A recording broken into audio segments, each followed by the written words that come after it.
الحمدللہ رب العالمین والعاقبۃ للمتقین والصلاة والسلام علی سید المرسلین وعلی آلہ واصحابہ اجمعین اما بعد فاعوذ باللہ من الشیطان الرجیم بسم اللہ الرحمن الرحیم ورتل القرآن ترتیلا صدق اللہ العظیم ان اللہ وملائکتہ یصلون علی النبی یا ایہا الذین آمنوا صلوا علیہ وسلموا تسلیما اللہم صل علی سیدنا مولانا محمد وعلی آل سیدنا مولانا محمد معدن الجود والکرم وعلی آلہ وبارک وسلم۔ Programme online Quran learning classes میں آپ کا میزبان قاری محمد طاہر عباس حاضر خدمت ہے۔ السلام علیکم ورحمۃ اللہ، آپ کو خوش آمدید کہتا ہے۔ سامعین، یہ پروگرام روزانہ آپ 4 سے 5 بجے دن میں ویو FM 96.6 کے پلیٹ فارم سے سماعت فرماتے ہیں، اور آج بھی اسی پلیٹ فارم سے آپ سماعت فرما رہے ہیں۔ اور اس پروگرام میں شامل ہونے کے لیے ہمارے رابطے کا نمبر ہوا کرتا ہے 0334 19 66 966، اور اس پروگرام کو آپ یوٹیوب اور فیس بک پر بھی سن سکتے ہیں، دیکھ سکتے ہیں۔ ہمارا پیج ہے ویو FM 96.6۔ تو سامعین محترم، الحمدللہ تعالی، اللہ تعالیٰ کا بہت کروڑا شکر ہے کہ اس رب کریم نے ہم سب پر اپنا خاص فضل و کرم فرمایا، ہم سب کو صاحب ایمان فرمایا، اور کریم آقا علیہ الصلوۃ والسلام کا امتی بنایا اور قرآن والا بنایا، یعنی اس کے قرآن پڑھنے والے ہیں۔ تو سامعین محترم، قرآن کریم کا سیکھنا جیسے پہلے عرض کی جا چکی ہے کہ ہر مسلمان مرد و عورت پر واجب ہے، فرض عین ہے، یعنی تلاوت قرآن کریم کا کرنا۔ تو اس ضمن میں ہم علم تجوید و قرات کے حوالے سے بات کر چکے ہیں۔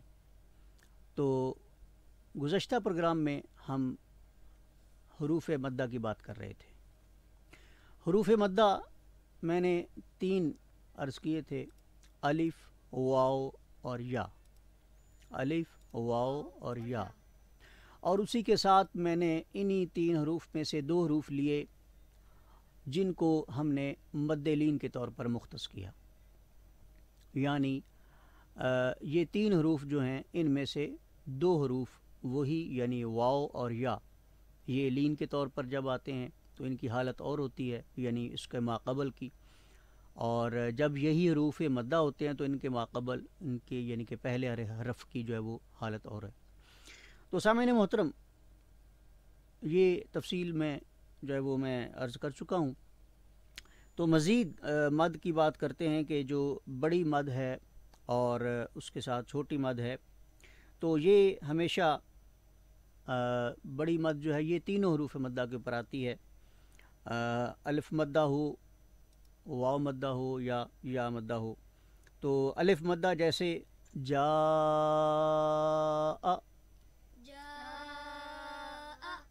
اس مد کی آواز جو ہے وہ قراء کرام نے، مجودین کرام نے 3 الف اور 5 الف بتائی ہے۔ اسی طرح دوسرا لفظ ہے آل، آنا، اسی طرح لفظ ہے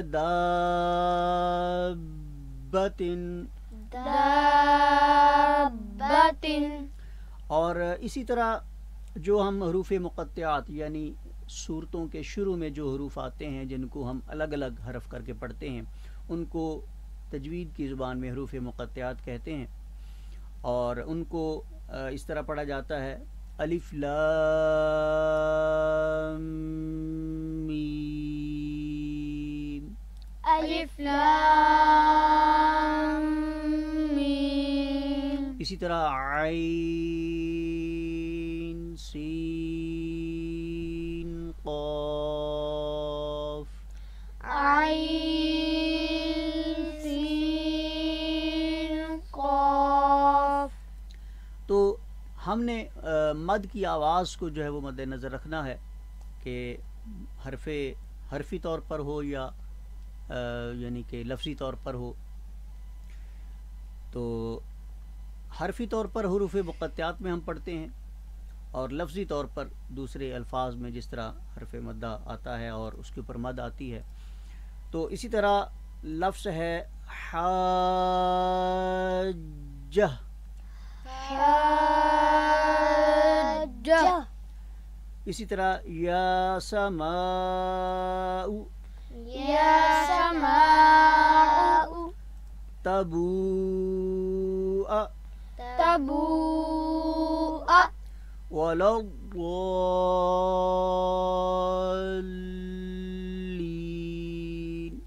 ولا الضالين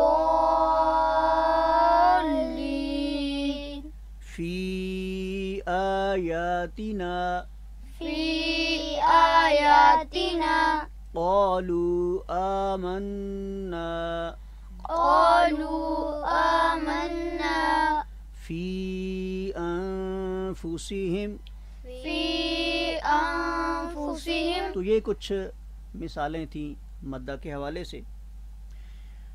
تو سامعین محترم، آواز کا ہی سارا دار و مدار ہے اس علم تجوید میں کہ آواز کا گھٹانا بڑھانا اور آواز کا نکالنا، یعنی مخرج کے طور پر اور ان کی صفات کے حوالے سے.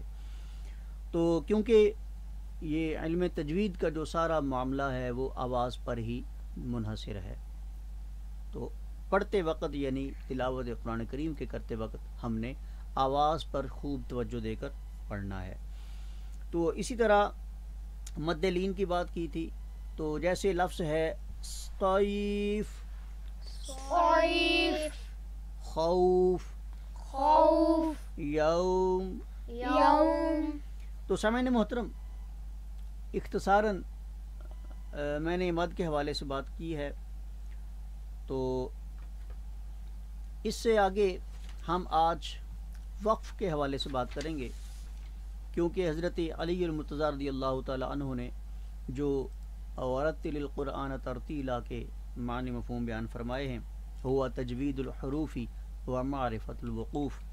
ٹھیک ہے، تجوید حروف کی اور پہچاننا وقوف کا. تو سامعین محترم، کسی عبارت کے پڑھنے میں انسان کو کبھی ٹھہرنا پڑتا ہے اور کبھی ملانا پڑتا ہے. ٹھہرنے کا نام وقف ہے اور ملانے کا نام وصل ہے. لفظ وصل ملانے کے معنی میں آتا ہے. کس کے معنی میں آتا ہے؟ ملانے کے ملانے کے معنی میں. اور ٹھہرنے کو یہاں پہ وقف کہتے ہیں. کیا کہتے ہیں؟ وقف کہتے ہیں. تو علم تجوید کی زبان میں ہم ٹھہرنا جو ہے وہ پڑھتے ہوئے تلاوت کرتے ہوئے کسی جگہ پر ٹھہرنے کو وقف کہتے ہیں. کیا کہتے ہیں؟ وقف کہتے ہیں. تلاوت قرآن کریم کرتے وقت کہیں بھی پڑھتے ہوئے آیت کے ختم ہونے پر ٹھہریں یا آیت کے درمیان ٹھہریں، یعنی جہاں بھی ٹھہریں گے آپ تو اس ٹھہرنے کو کیا کہیں گے؟ وقف کہیں گے. اور ساتھ ملا کر پڑھنے کو وصل کہیں گے. کیا کہیں گے؟ وصل. تو سامعین محترم، وقف کے مختلف اسباب ہیں. کبھی یہ وقف معنی کے تمام ہو جانے کی بنا پر ہوتا ہے اور کبھی سانس کے ٹوٹ جانے کی وجہ سے. تو دونوں صورتوں میں جس لفظ پر وقف کیا جائے اس کا ساکن ہونا ہے.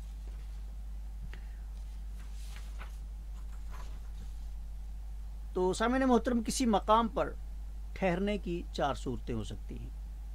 نمبر 1، اس مقام پر ٹھہرا جائے جہاں بات لفظ و معنی دونوں اعتبار سے تمام ہو جائے. جیسے مالک یوم الدین، تو یہاں پہ ہم لفظی اعتبار سے بھی اور معنوی اعتبار سے بھی دیکھ رہے ہیں کہ بات مکمل ہو گئی کہ مالک یوم الدین مالک ہے یوم جزا کا.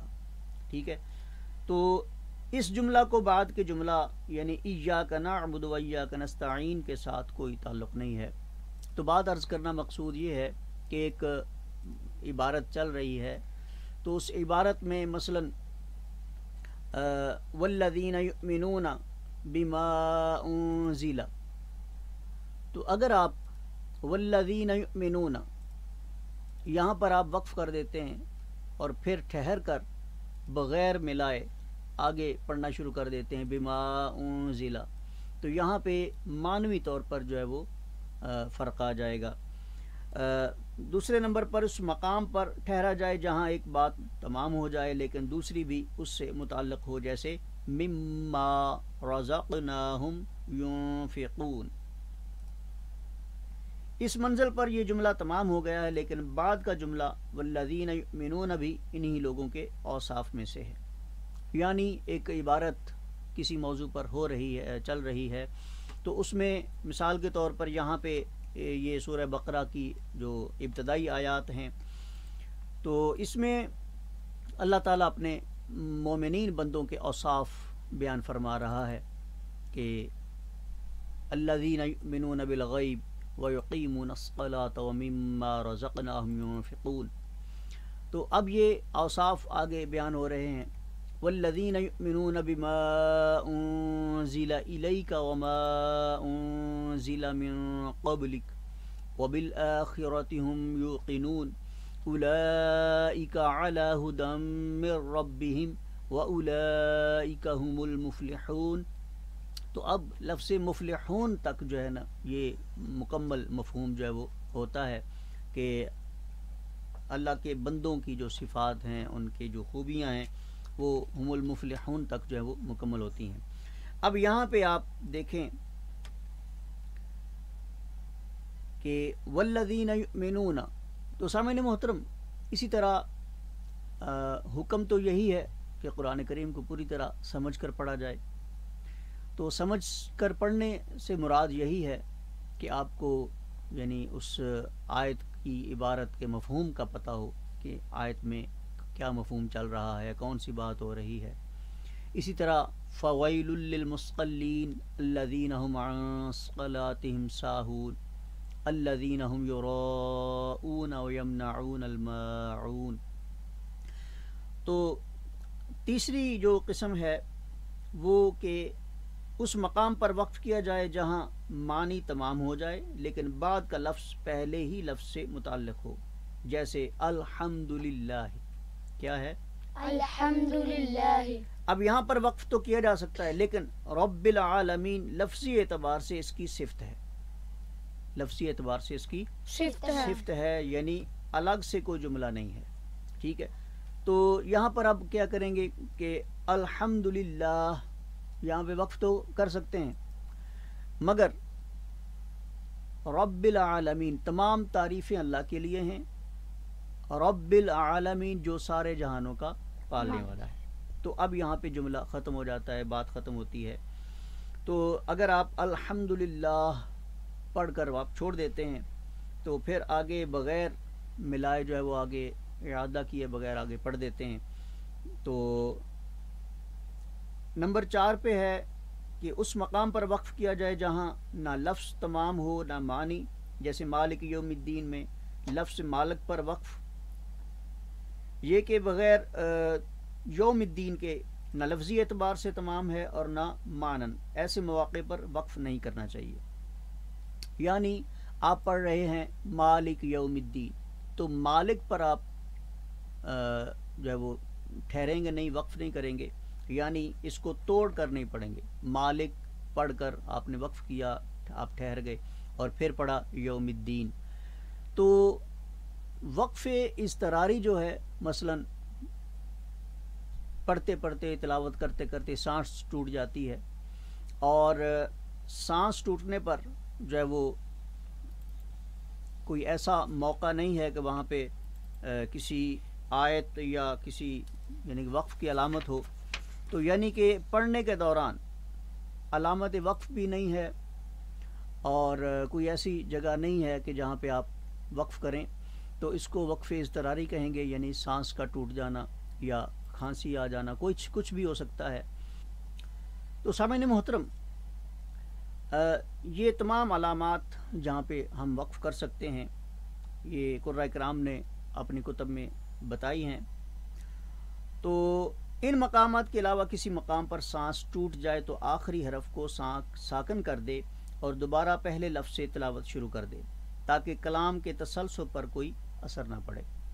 یعنی اگر آپ کا سانس ٹوٹ گیا پڑھتے ہوئے تلاوت کرتے ہوئے، تو جہاں جس لفظ پر آپ کا سانس ٹوٹ رہا ہے، یعنی آپ کو خود محسوس ہو رہا ہے کہ میرا ابھی جو ہے وہ سانس باقی نہیں رہے گا، یعنی اگلا لفظ جو ہے وہ اسی سانس میں پڑھنا ممکن نہیں ہے، تو جس لفظ پر آپ وقف کر رہے ہیں تو چاہے وہاں پہ علامت وقف نہیں بھی ہے تو وہاں پہ آپ صورت جو ہے وہ وقف کی بنائیں گے. کیا بنائیں گے؟